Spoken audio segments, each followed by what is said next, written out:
Fait que dans le fond, l'après-podcast, c'est le dévoilement de « je suis en pyjama dans le bas ». Ni vu ni connu.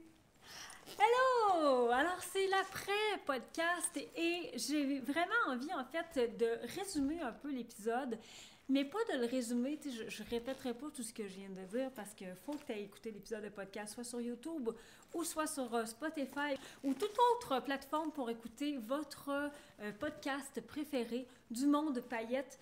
Donc, on a parlé du positionnement et l'importance et le choix que vous avez à faire dans votre industrie parce que c'est vous qui décidez vraiment ce que vous souhaitez. Et c'est vous qui allez dire comment est-ce que je peux concrètement me placer dans un espace favorable pour mon entreprise, pour la clientèle que je souhaite. Alors, truc numéro 1, observation de votre industrie. Qu'est-ce qui se passe dans votre industrie? Donc, qui fait quoi? Comment? Ça s'adresse à qui? Et vous, votre place par rapport à ça, qu'est-ce que vous avez envie? Donc, que vous soyez créatrice de vêtements, que vous ayez des services, que vous ayez des produits, peu importe. Qu'est-ce qui se passe autour de vous? Qui sont vos compétiteurs? Et comment vous avez envie de vous positionner à travers tout ça?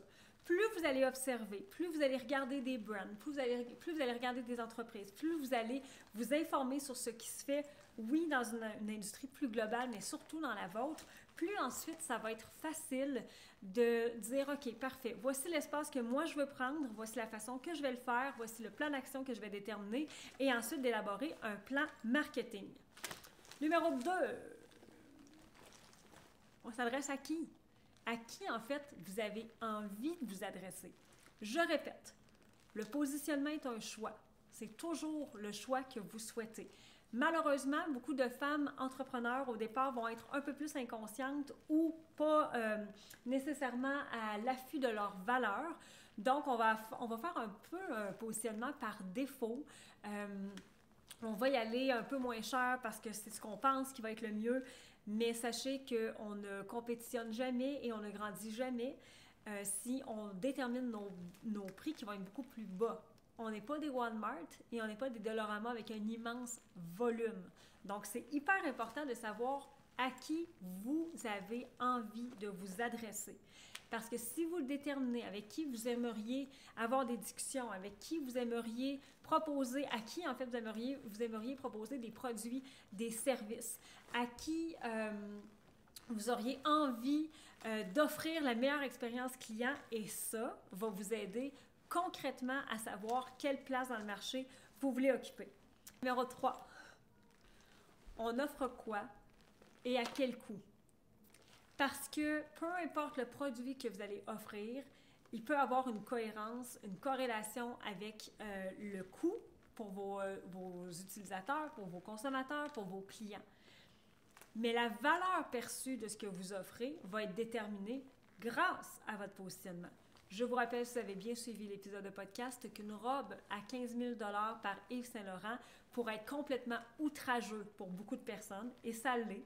Et pour d'autres, c'est tout à fait normal. Le logo de Yves Saint-Laurent est là. Est-ce qu'une robe vaut 15 000 $?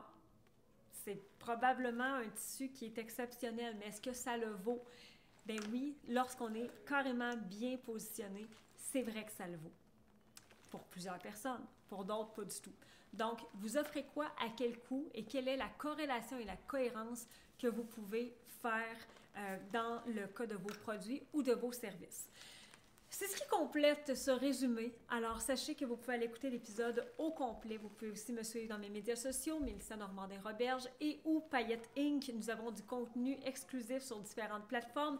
TikTok, Instagram, Facebook, sur notre liste courriel, sur Spotify ou sur d'autres plateformes de diffusion. Bref, on est partout. On a aussi une boutique en ligne maintenant qui offre de fabuleux produits, entre autres des cahiers complètement grandioses pour pouvoir coucher toutes vos réflexions. Ceci termine l'infopub. Bye! N'oubliez jamais qu'ici, très souvent, en fait, je vais être bien habillée du haut, mais de façon complètement disparate pour le bas.